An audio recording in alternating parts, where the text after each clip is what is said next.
من از تو معذرت میخوام که دلگیری و پژمرده اینجا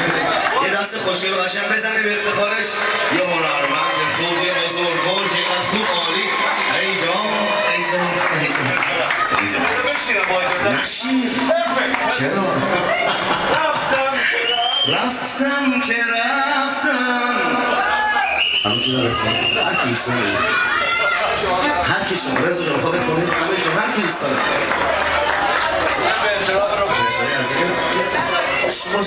یا اگه بنده میزن رضا بخونه زیگو موشه کردم چی میخونه؟ هر چی رضا دوست داری امیر هر چی دوست داری بسونه حسن قدیر هر کی دوست داری میتونه آره بچه